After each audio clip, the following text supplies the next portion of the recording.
그러면 그때는 일이 한번 터지면 정말 큰 데미지로 돌아올 수가 있겠죠. 인생을 가장 빠르게 망치는 방법에 대해서 이야기를 해보도록 하겠습니다. 여러분, 뭘까요? 미루는 습관입니다. 모든 일을 최대한 미루는 것. 문제가 저절로 해결되기를 기다리는 겁니다. 내가 능동적으로 일을 하기보다는요. 여러분, 근데 왜 미룰까요? 이분은 심리학 박사학위를 받고 정신분석 상담가예요. 그래서 수천 명의 사람들을 만나서 이제 이야기를 나눴는데, 이분이 이제 상담받으러 온 사람들한테 이렇게 물어본다는 거예요. 당신은 왜 일을 미루시나요? 그랬더니 거의 100 중에 9명은 게을러서요, 이렇게 대답을 한다는 거죠. 그래서 일을 미루는 거는, 게으름의 문제는 천성의 문제이구나, 성격의 문제이구나, 이렇게 이제 생각할 수가 있다는 거예요. 근데 이상한 거죠. 뭐가 이상하냐? A라는 사람이 있는데 정말 미루기를 잘하는 것 같아요. 게으른 것 같아요. 근데 이 사람이 다른 영역으로 가면은 그 동기와 힘이 막 넘치는 거예요. 그래서 저 사람한테 저런 면이 있었어? 이런 약간 놀라움까지 들 정도로 사람이 바뀌더란 말이죠. 그러니까 공부를 할 때는, 숙제를 해오라고 할 때는 이거를 자꾸 밀어가지고 게을러 보이는데, 운동을 한다거나 아니면 자기가 관심 있는 분야의 책을 읽는다거나 아기를 돌본다거나 음악을 듣는다거나 춤을 춘다거나 막 정치 토론, 시사 토론을 한다거나 이런 거에 있어서는 정말 어떤 사람보다도 막 정력적으로 밤을 새가면서 막 한다는 거죠. 그래서 이제 이 닐 피오레 박사가 되게 궁금해 했던 겁니다. 천성은 아니라는 거죠, 자기가 볼 때. 그래서 어떤 영역에서는 성과를 내요. 근데 다른 영역에서는 시작조차 못하는 거죠. 왜? 미루기만 하니까. 이게 정말 극과 극의 상황이라는 겁니다. 그래서 닐 피오레 박사가 이 수천 명 상담한 걸 가지고 이제 과학적인 연구와 실험을 진행하는 겁니다. 결론부터 말씀을 드리면, 미루는 습관은 인격장애나 성격이나 타고난 이런 게 아니라는 거예요. 그러니까 타고난 게으름뱅이는 없다. 이게 이 닐 피오레 박사의 과학적 연구의 결과입니다. 사람이라면 누구나 성과를 내고 싶어 하고요. 그런데 왜 미루냐 이거죠. 바로 문제는 완벽주의에서 있었습니다. 기분이 상하려고 일을 미루는 사람은 아무도 없습니다. 오히려 마음속 깊이 감춰진 두려움에서 잠깐이나마 벗어나려고 일을 미루는 것입니다. 그러니까 궁극적인 원인은 마음속 깊은 곳에 숨겨져 있는 두려움이라는 거예요. 닐 피오레 박사가 발견한 거는 실패에 대한 두려움, 불완전함에 대한 두려움, 끊임없는 성취 압박에 대한 두려움인데요. 이거를 이제 한마디로 한다면 바로 완벽주의가 되는 겁니다. 내가 불완전해진다는 거를 다른 사람에게 보이기가 싫은 거예요. 그러니까 어떤 과제와 어떤 일을 맡았을 때 그거를 바로 하지 못하는 이유는 뭐냐면 불안한 거죠. 실패할까봐, 그리고 완벽하게 하지 못할까봐, 그리고 그것을 성취한다 하더라도 또 그 다음 더 난이도 높은 과제가 나를 기다리고 있을까봐. 그래서 이러한 두려움 때문에, 그러니까 완벽주의, 이것이 이제 미루는 습관을 만든다는 겁니다. 이런 실패, 불완전함, 끊임없는 성취 압박 상태에 놓이지 않으려고요.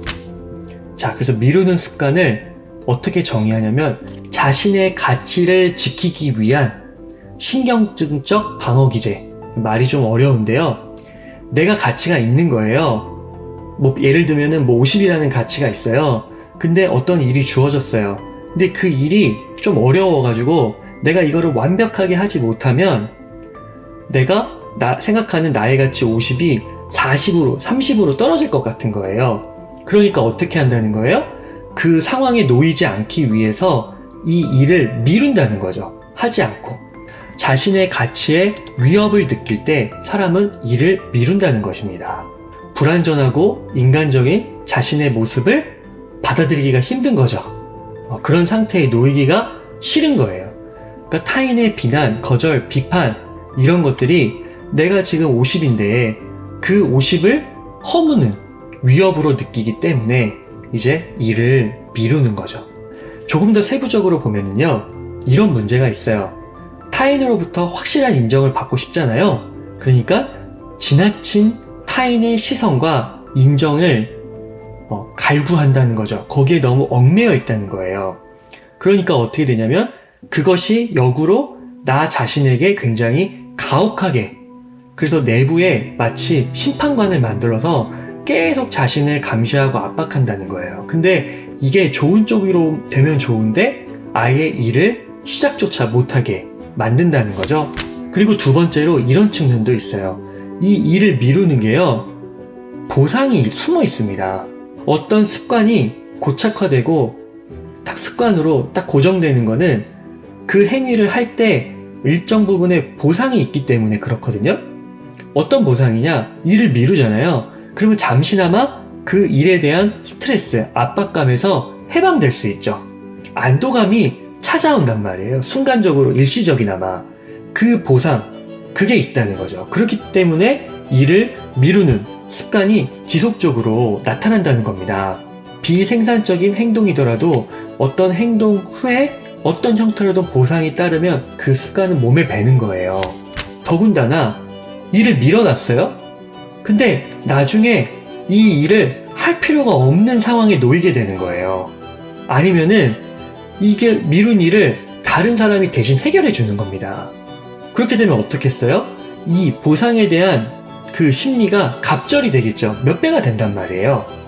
그러니까 이게 미루는 습관이 더 강하게 이제 몸에 남게 되는 거죠. 자, 근데 중요한 건 뭐냐면 이거는 여러분 일종의 요행이란 말이에요. 내가 해야 되는 일을 안 했는데 다른 사람이 해결해줘. 뭐 외부의 변화가 있어가지고 안 해도 되게 되었어요. 이런 것들은 요행이란 말이죠. 항상 일어나는 일이 아니란 말이에요. 그러니까 이런 요행이 일어나지 않으면 어떻게 되겠어요? 나는 미루는 습관이 온몸에 배어있는 상태고 더 이상 요행은 일어나지 않아요. 그러면 그때는 일이 한번 터지면 정말 큰 데미지로 돌아올 수가 있겠죠. 자, 그러면 완벽주의에서 벗어나는 법을 간략하게 한번 추가적으로 다뤄볼게요. 자, 첫째, 여러분, 완벽한 준비라는 건 없다는 거를 아시면 좋겠어요. 아무리 열심히 준비를 한다고 해도 현실에서 맞붙이게 되면은 현실의 너무 다양한 상황 요소들 때문에 변한다는 거죠. 그러니까 너무 지나치게 완벽할 필요는 없어요.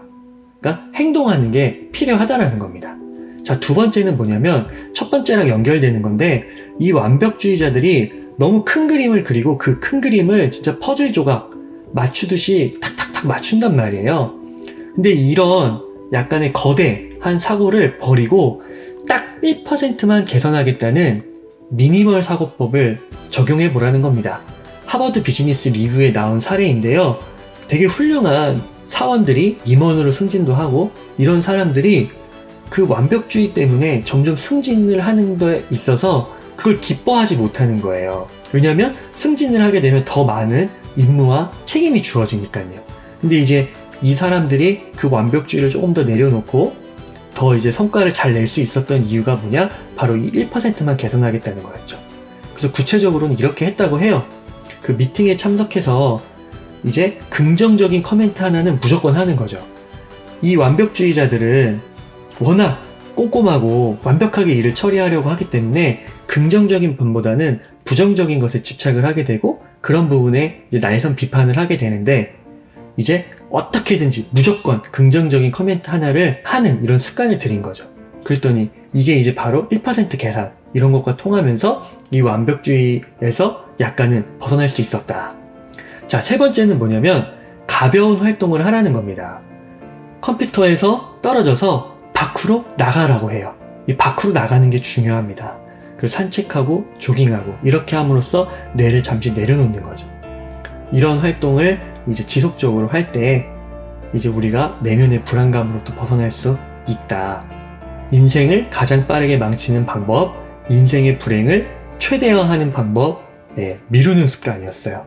근데 미루는 습관은 성격적인 거, 타고난 게 아니에요.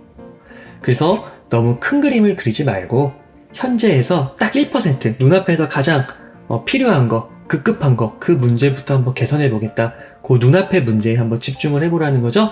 그리고 야외에서의 가벼운 활동도 추천드립니다.